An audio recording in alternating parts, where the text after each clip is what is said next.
butuh effort yang lumayan untuk bisa mencapai ke puncak bukit ini. Secara struktur, kawasan ini terbagi menjadi 5 trap. 5 trap menyimbolkan rukun Islam yang harus dimiliki sebagai seorang Muslim. Ada buah pemikiran dari seorang Sunan besar di Jawa, yaitu Sunan Giri, beserta anak turunnya dan santri-santrinya yang dimakamkan di sini. Setiap trap dibagi dengan gapura-gapura dan cukup menarik untuk pelajari filosofinya terkait pintu yang nanti akan saya singgahi.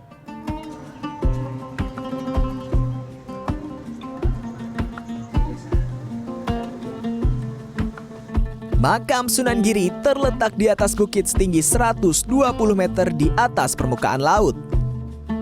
Ada ratusan anak tangga yang harus dilewati untuk sampai ke puncak.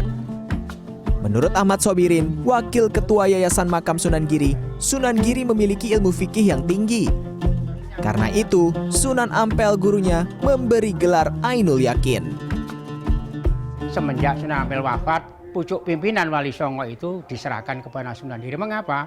Karena Wali Sunan Giri mempunyai ilmu fikih yang sangat tinggi.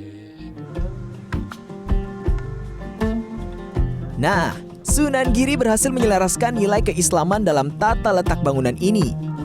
Misalnya, pintu kecil di area utama makam dibuat kecil. Ini dimaksudkan agar setiap dari kita harus memiliki adab sopan santun dengan membungkuk ketika berhadapan dengan orang yang lebih tua tanpa harus disuruh. Begitu juga dengan struktur tangga, semakin ke atas semakin menyempit. Menurut Ahmad, ini simbol dari pengampunan yang datang dari Tuhan diberikan kepada sebanyak-banyaknya umat. Namun semakin ke atas, dibutuhkan usaha yang keras untuk mencapai keridhaan Allah. Sunan Giri lahir pada 1442 dan wafat 1506. Selain seorang ulama, Sunan Giri juga seorang raja dari Kerajaan Giri Kedaton.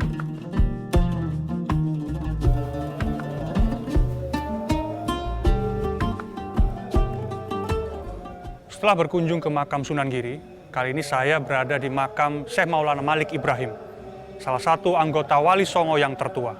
Lokasinya tak jauh dari pusat kota Kabupaten Gresik dan berada di wilayah perkampungan Arab.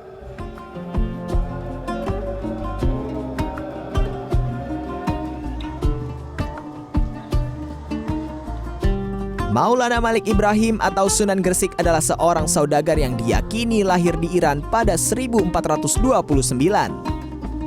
Ia merupakan salah satu ulama pertama yang mensyiarkan Islam di tanah Jawa.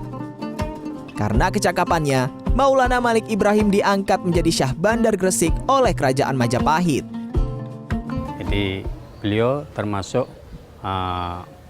kepala pemerintahan sebelum adanya bupati. Jadi beliau termasuk Syah Bandar Kota Gresik. Setelah beliau wafat digantikan oleh Sayyid Ali Murtado, kakak dari Sunan Ampel, dan setelah Sayyid Ali Murtado wafat digantikan ibu asuhnya Kanjeng Sunan Giri, yaitu Nyai Ageng Pinate. Yang unik dari makam Maulana Malik Ibrahim ini adalah nisan dan jirat kuburnya berasal dari Gujarat, Persia. Gaya nisan ini sangat langka. Arkeolog menyebut hanya ada 3 lokasi di dunia ini. 2 diantaranya di Indonesia, yakni di Gresik dan makam Nahrisyah di Kuta Karangpasai. Sedangkan makam-makam lain di kompleks ini banyak berbentuk mirip perahu atau kapal. Nah, setelah berziarah dan belajar sejarah hikayat para wali, saatnya berburu takjil. Lokasi makam Maulana Malik Ibrahim yang berada di kampung Arab tidak lengkap rasanya kalau tak berburu kuliner khas. Dari berbagai kuliner khas Arab, saya tertarik pada kudapan satu ini, apem Arab atau kamer. Jika apem Jawa hanya di satu sisi saja yang kering, apem Arab dibuat gosong di 2 sisinya. Karena karakter orang Arab ya, maksudnya keturunan Arab ini seneng yang gosong, maksudnya seneng. Menurut mereka tuh gosong tuh mateng. Kalau pucat gitu nggak seneng gitu, makanya dibolak-balik. Ada sedikit perbedaan bahan. Jika apem Jawa berbahan dasar tepung beras, kamer atau apem Arab dibuat dari tepung terigu. Tak mudah menemukan kudapan manis ini. Saya cukup beruntung bisa kembali merasakan kamer atau apem Arab. Lengkap sudah ngabuburit asyik di bumi Wali Songo. Miftah Farid, Didin Iswandani, Gresik, Jawa Timur.